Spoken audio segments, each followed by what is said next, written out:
Fall arrived a couple of weeks ago. I knew that it got here the second I woke up that Tuesday. Before I even opened my eyes, I felt it. The excruciating pain on the right side of my face. It feels like a hot coal, just sitting there on my face from the side of my nostril to the other end of the bone right below the eye socket. I can see the hairline fracture in the x-ray just like it was yesterday and trace it in my mind. I picture it like it was that night. The pain makes it that crystal clear.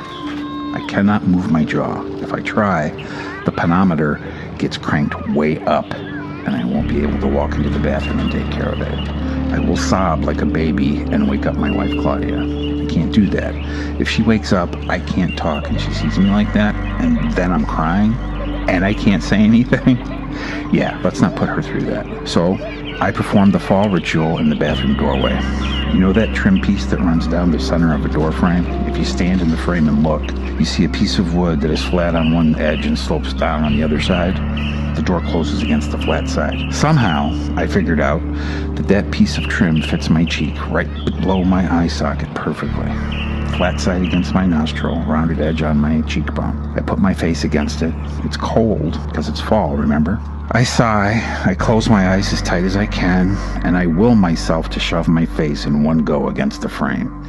The pop inside of my head is so fucking loud, I am sure that my wife hears it and wakes up. It's Mickey Mantle crack of the bat loud. White hot pain for a split second. And then, I fucking kid you not, bright white with stars in it is all I can see for about 10 seconds. And then, I get completely fine until the next year. There's a story behind this seasonal tradition, and it involves harm and foul. So there's that. So before I tell you that, I think some background is in order. It's between the years, let's say, 1977 and 1987, anytime a punk rock kid wore their gear in public, people in Chicago tended to freak out a little bit. We got all sorts of reactions, and none of them were good. Actually, there was one good thing I can remember. Fear. Sometimes that fear made people want to beat the shit out of you, but most times that fear made them give you space. No one would even make eye contact with you on the train or the bus. It's kind of empowering. So, now you know that part about the backstory. I think I can tell you how it feels to nearly have the life beaten out of you. Riding the train back in those days was always an adventure. No matter what line, no matter what time of day or night, daylight was usually a little bit more low-key because regular day shift people had no fucking idea what was going on with the whole punk thing. So they kind of just ignored you. They would stare, sometimes you get insults hurled under the breath, but there was really no big deal. So the flip side of that, of course, is every wannabe tough guy wants to have a go at you. Usually on the night rides.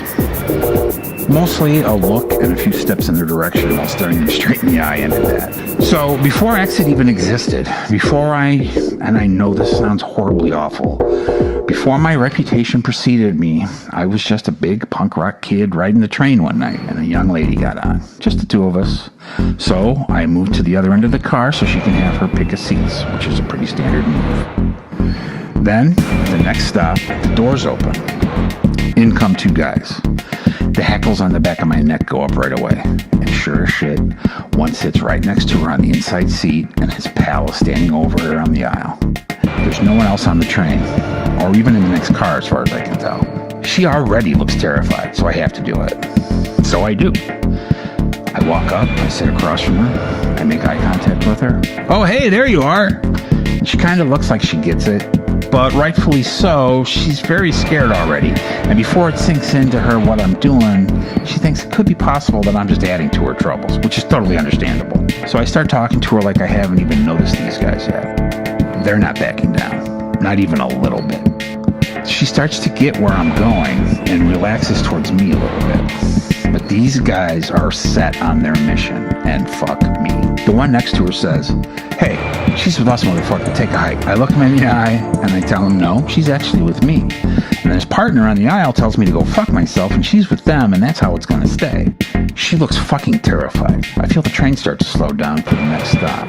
So I stand up, I put out my hand, and I say, "You're getting off at this exit." She takes my hand, she stands up a little on the shaky side, and walks in front of me to the doors. Normally that would kind of end this thing, but these guys are not going away. All they know is the freak in the leather jacket and the weird hair is stopping them, and they are not going to let that happen. They follow us to the door, the train stops. There's no one on the platform, of course not. Up until that very second, I was hoping someone would be there so I could at least walk this woman into safety. anyone. Now I know I can't walk off the train with her because they'll jump us on the stairs. So the door's open. I let her step outside. I stop.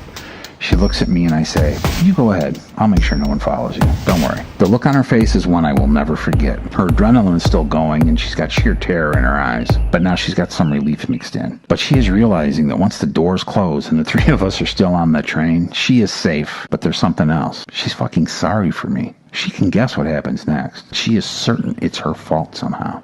I can tell. And I think that's probably what made me the angriest to this whole thing. This woman thinks it's her fault. So the doors start to close. I smile at her. She turns to go down the stairs. I turn around. I grab a handrail on either side of the door, stare right at these motherfuckers, and wait.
First she punches are not really that hard, blows to my ribs mostly. They just want me to move because the doors aren't closed. They don't want to fight yet. They still have her on their mind. So I take a few more blows, it's no big deal. Then the doors close all the way, and the train lurches forward. And now, they are going to kill me. I'm still in the doorway, holding on, because there was no way I was going to let them out. I really didn't have a next move, to be honest, so there I stood, waiting. It comes pretty hard and fast. The guy to my right throws a few at my face, which I can mostly block. But keep in mind, we're moving on a train, and I'm fighting these guys on a moving train, and I don't really have seaworthy legs. So the guy to my left runs back to the seat. So I think I'm catching a break, and I have a quick opening, so I crank hard on the one guy who stayed. It backs him up a little bit, but it doesn't knock him down. And then his partner returns from the seats they were on. He didn't run away to avoid the fight. He went back to get his pool cue that was in a case. Fucking awesome. He swings that fucker at me from behind and connects with my head pretty good. I do not know how to explain this to you, but I can already envision the blood gushing out of the back of my head. I know how bad it is. Somehow, I get my foot behind his while he's admiring his handiwork, and I jerk myself backwards. And in the millisecond it takes for him to lurch backwards to dodge me, I slam my fist into his nose, and he starts gushing blood everywhere. As my momentum from punching him takes me a bit past him, the other guy grabs my jacket and spins me around. I see the flash of the brass on his hand a split second before it crushes my cheekbone and jaw. I cannot tell you how badly it hurts. This is not colorful writing here. I'm not telling you a story and embellishing to make it sound dramatic. I knew, as sure as I am talking to you now, that if given half a chance, these guys would beat me to death once I couldn't defend myself. So I open hand the brass knuckles guy in the throat with everything I had. It backed him off a little bit and it lowered him to the floor on his ass, but he didn't go out like he should have. I couldn't breathe that great, so I tried to grab a bunch of air in my mouth, and then, as if on cue, the pain comes. I guess to trying to open my mouth to get the air and it kicked it in, but it was like nothing I have ever felt before. My whole face was on fire, my skull was throbbing, and I just realized my mouth is filled with blood.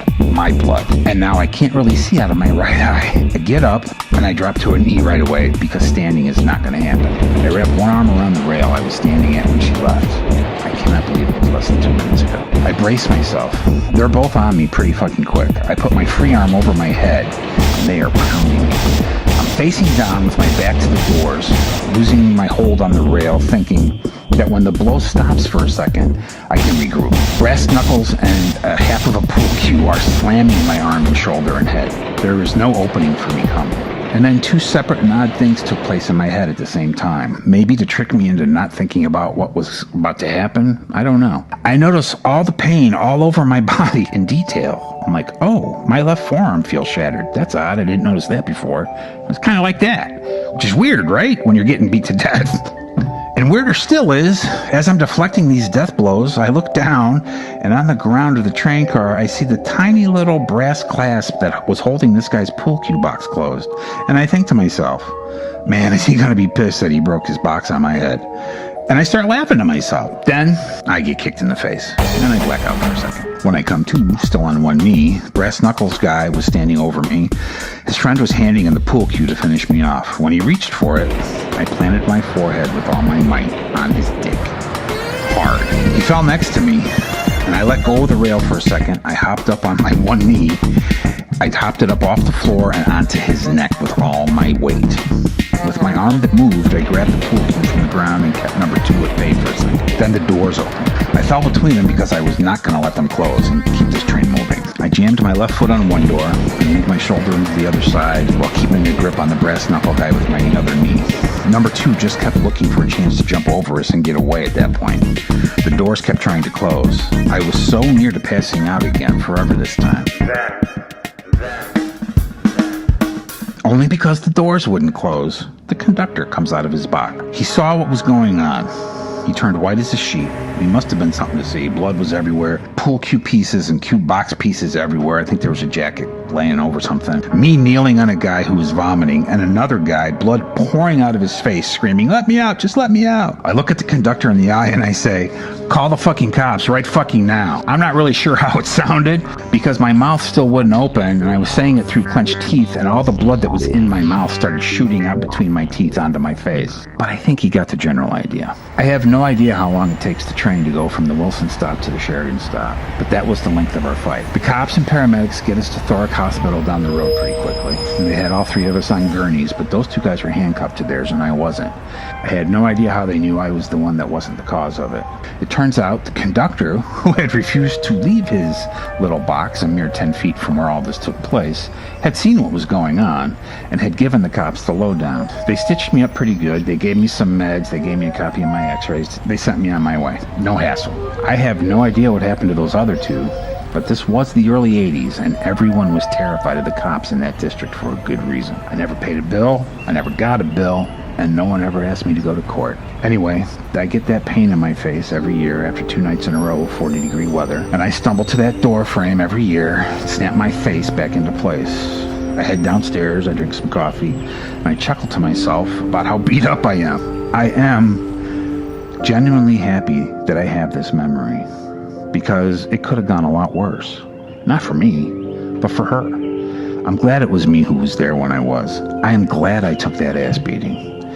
I think about her and that look on her face when I sent her off the train, and I hope that she's happy and healthy, and I pray to God she never thinks about me, fucking ever. That would make me happy.